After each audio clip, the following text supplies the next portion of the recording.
Arabayı daha şimdi park ettim. Etkinlik alanına doğru yürüyoruz. Karşımıza çıkan ilk araca bakın. McLaren F1.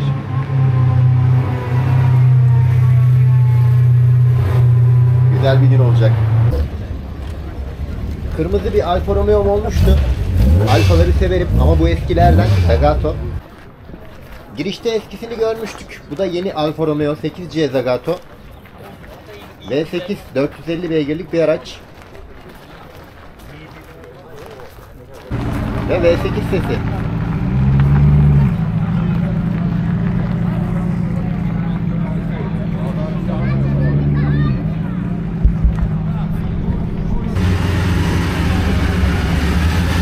Bu da ilk 8C serisi. 2900 cc sıralı 8 bir motoru var. Buji sorunu mu oluyordu acaba? Buraya 4 tane yedek buji koymuşlar. 225 beygirlik bir araçmış. Her yer kırmızı.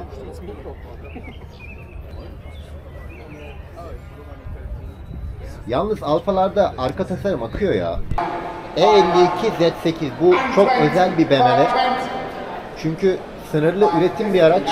5703 tane üretilmiş bu araçtan. Aynı zamanda James Bond otomobillerinden biri. S62 E39 M5 motoru var.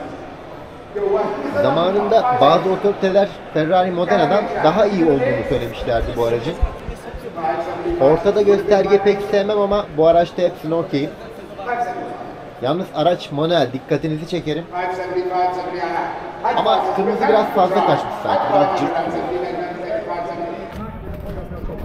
BMW M serisi tarihi. Normalde bunların karşısına oturup izlerdim ama ortam fena, daha görecek çok araç var. Yanlarından kaydı alıp geçelim.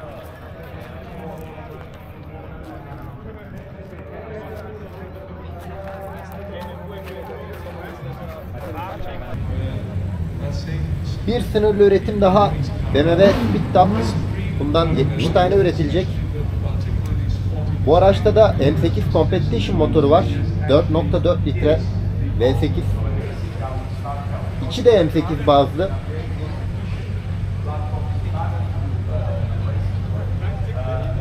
Ancak dış tasarım hakikaten dikkat çekici. M'lere devam arkadaşlar. Ama normal M yok resmen. Hepsi GS bunların. Mavi bir M4 GS. Yalnız renkler özel seçilmiş. Yeni çıkan M2 GS.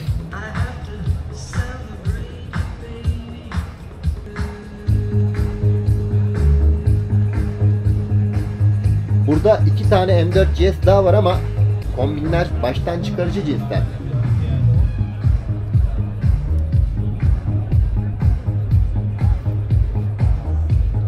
Ve BMW M1 buldum. İlk ve tek ortadan motorlu BMW bu. Zamanında Porsche'ye rakip olarak üretilmiş ama amaca ulaşamamış. 3 yıllık bir serüvenden geriye kalan bir efsane. Burada da kırmızısı var ama bu jantları ben pek yakıştıramadım bu araca.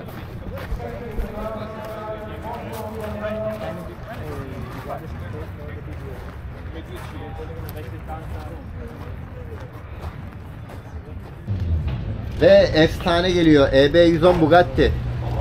80'lerde doğanların turbo sakızlardan çıkan efsane arabası. Bilgisayar, internet, dergiler bile yokken sakız kağıtlarından arabacılık yapan nesli rüyası. En hızlısı ya.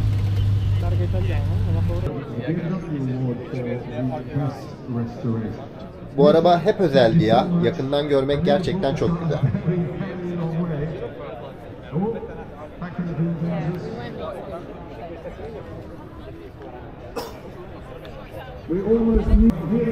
V12 3.5 litre. Canlı görmek güzel ya.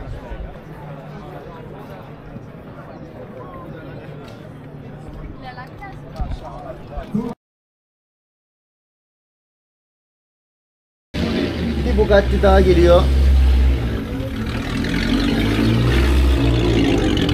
Çok hafif duruyor be. babamdan yaşlı, benden genç duran bir araç. 1950 model. Jantlar efsane. Bu araçta sıralı 8, 200 beygirlik bir araç. Ama gerçekten çok bakımlı. Kupeler hep güzel ya. Bunu kullanmak isterdim ya.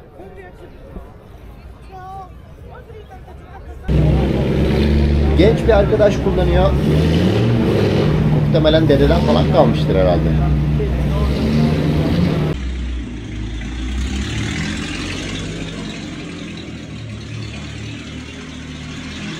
Bunlar artık 100 yaşına doğru giden Bugatti'ler.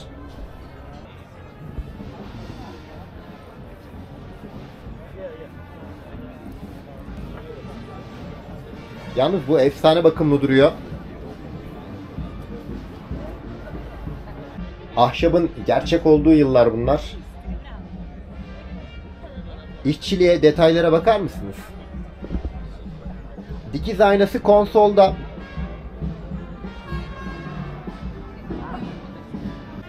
Bu dönem araçlarda bir kuyruk tasarımı olayı varmış. İhtişamlı duruyor aslında. Citroen DS. Yalnız canlıda ilk kez görüyorum ben bu aracı. Fotoğraflarda göründüğünden çok daha iyi. Bu tek kollu direksiyon bu araca özel diye biliyorum. Yalnız göstergeler, düğmeler falan muhteşem durmuyor mu ya?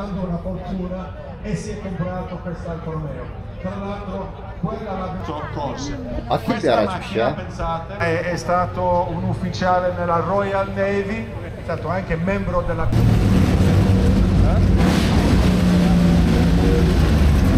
Hızlı ve Öfkeli 5'teki De Temasto Pantera. Motor açık görünce geldim hemen. Ortadan motorlu bir araç. Bagaj yok. Arka taraf komple motor. Önde bagaj var mı bilmiyorum. Sanırım custom bir egzozu var. Çalışsa da duysak.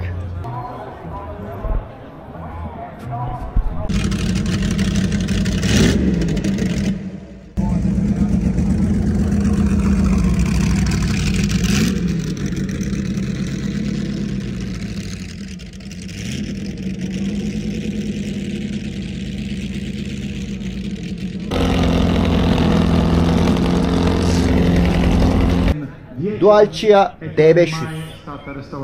Bu arabanın içi hoşuma gitti. Çok güzel bir klasik. V8 Dodge motoru varmış. Asil duruyor. Giotto Pinzarini. Malte, thank you very much for sharing Giotto's car.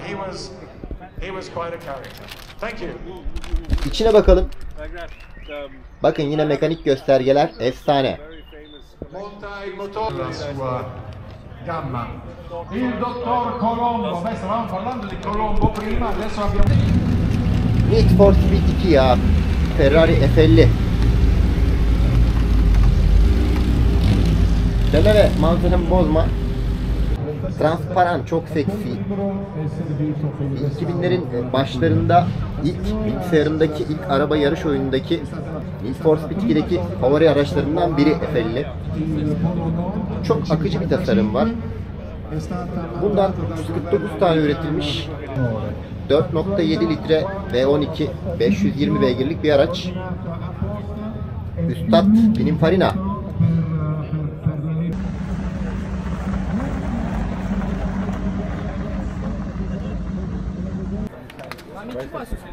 Önce motorunu göstereceğim bir efsane. 2.9 litre V8 478 beygir motor var burada. Ferrari F40'ın motoru. Motoru, içi, dışı, her yeri sanat bu arabanın ya.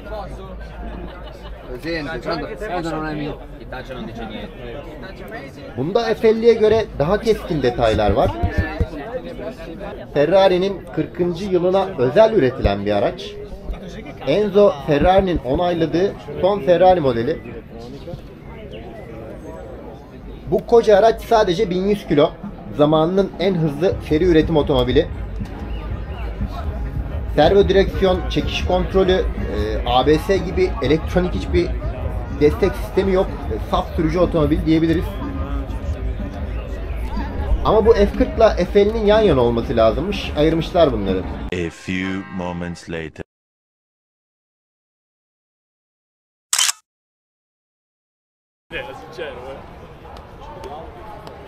Ferrari Modena. Bu da Need for Speed 3'ten bir anı. Kabriyolarda detaya inmek güzel oluyor.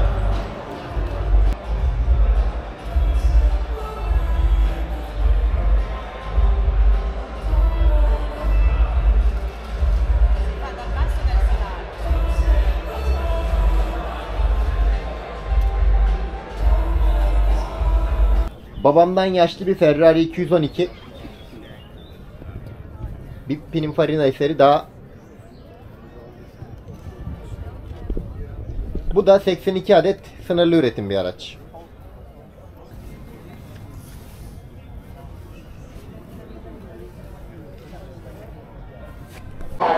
Alışık olunmayan bir Ford. Efsane GT'nin yenisi. EcoBoost ama 1 litre değil 3,5 litre V6'lık bir EcoBoost. 660 beygir. Ford'dan 0-100'ü 3 saniye olan bir otomobil. GT40'ın aslında üretilmiş bir model. Güçlü araç turnusolu fren diskleri. Honda NSX-R, yani NSX Type R. Bu araç biraz önce 825.000 dolara satıldı. Normal NSX'in konfordan ödün verilip üretilmiş yarış versiyonu. İstinye'de kaldırımda yatan kırmızı bir NSX vardı. Onun R versiyonu. Tanıdık bildik bir araç. 3 litrelik V6 Honda motoru. 825.000 dolar, iyi para. İşte dünyanın en güzel otomobili. Yalnız bunu ben demiyorum. Ferrari Enzo Jaguar Type A için söylemiş bunu zamanında. Gerçekten o kadar iyi mi sizce? Cam aralığından içini çekelim.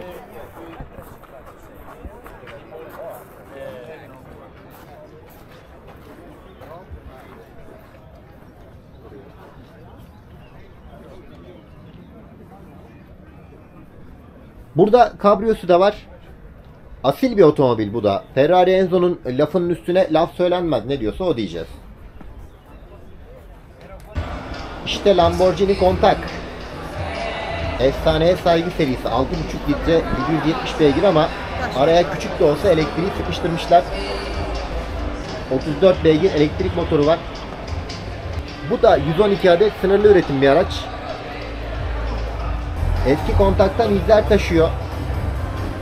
Dörtlü egzozlar, üçlü stoplar, hava giriş ızgaraları. Araç çok iyi ama eski Countach olamaz tabi. Sarı Diablo görünce aklıma gelen bir şarkı var.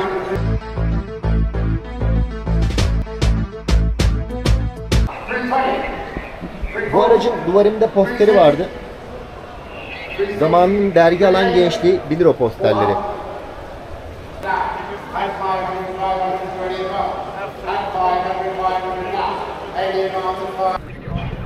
Evo 38 çok dikkat çekici bir otomobil. Eski ile yeninin karışımı gibi.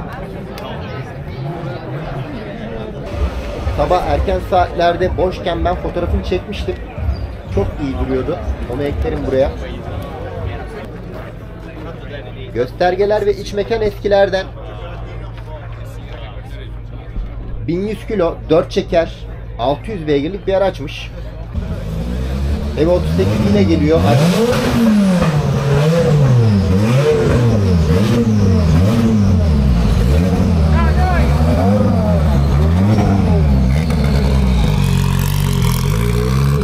Sesi çok iyi değil mi?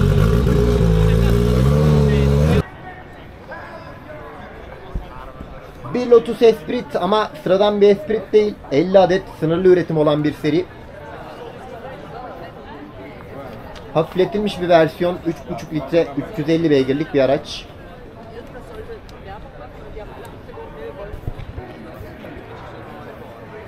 Elektrikler ilginizi çekiyor mu? Lotus Theory 1 1000 beygirlik elektrikli bir hypercar. Fazlaca hyper.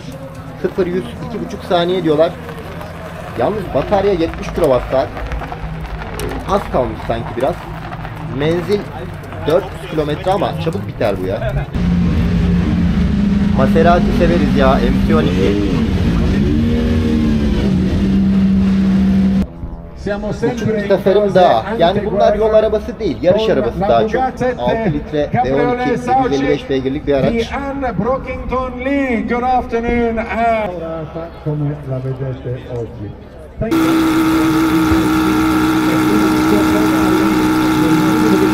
Alsazia, già prima della prima guerra mondiale, mai assistito da suo figlio Gian Roberto, si rese conto.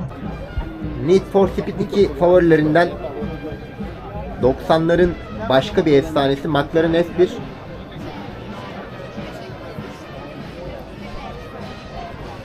Ortadan motorlu, ortadan sürücülü bir otomobil.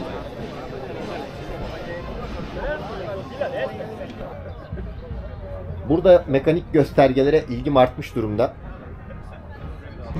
15 milyon olduğu söylenen bir Mercedes GT-R ama stoplar W208. Come le borse di bottega V12 7 litre. oggi, e soprattutto iniziando Bundan da 28 tane üretmişler.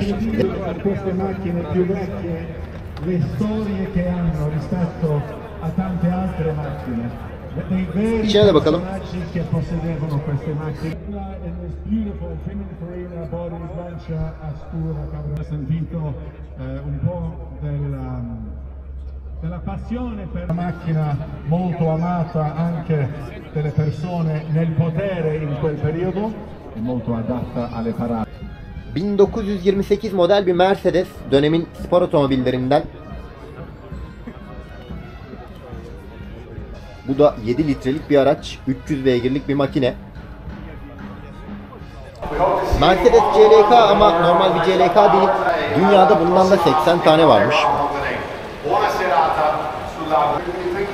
5.4 litre V8, 582 beygir. İçine de bakalım. Bolca karbon var.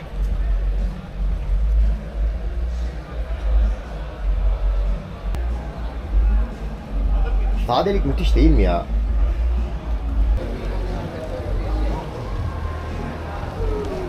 McLaren SLR. Ancak bu yine 722 isimli özel seri, 150 adet üretilmiş. Bu arabayı nereden hatırlıyorum biliyor musunuz? Paris Hilton'un aracıydı. 3 kişi binip magazine düşmüşlerdi.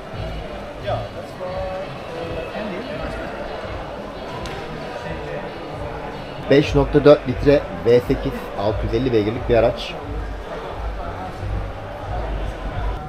Dünyanın en garip araçlarından biri Aussie Silver Fox.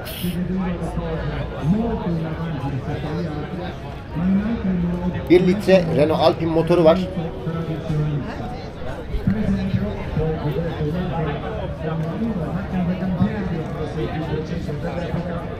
Ama bu aerodinamiğiyle 250 km hıza kadar çıkabiliyormuş. Kısa bir ömrü olmuş ama bakın etkinliklerde yer alıyor. İşte Pagani'miz geldi. The Ice Morris'te epey incelemiştim ben bu aracı. Burada yine bakarız. Pagani'nin başı boş kalmıyor arkadaşlar.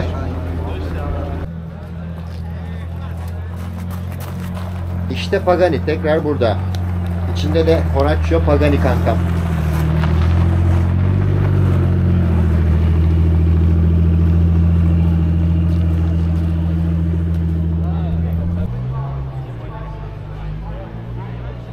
Porsche 993 Turbo, enfes bir tasarım.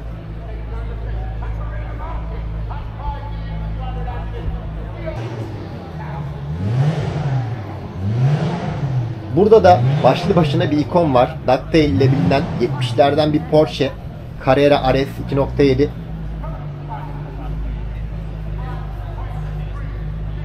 Şu aracın değeri bile 1 milyon dolar civarında ama kenarda bir yerde duruyor burada.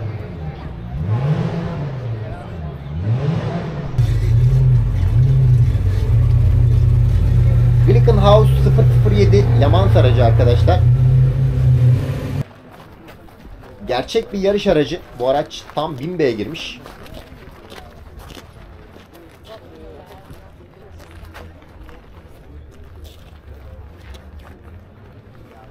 oldukça abartılı bir tasarımı var.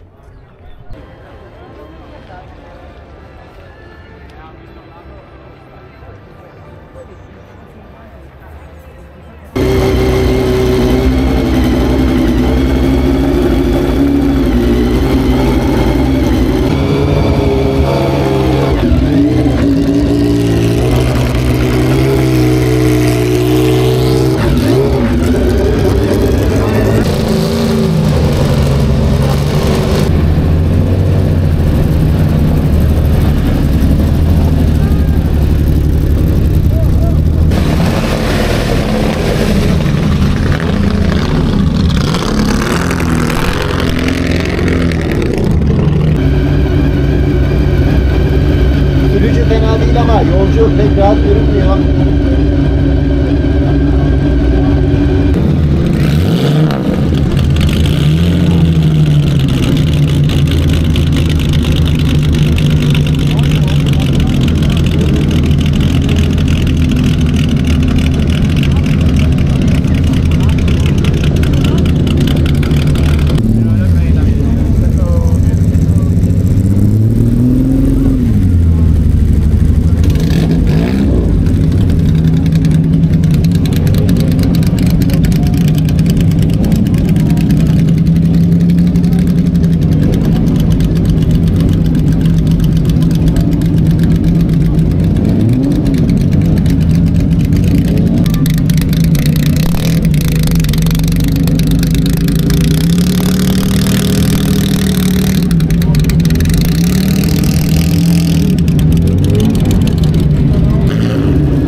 Ve günün sonuna geliyoruz arkadaşlar.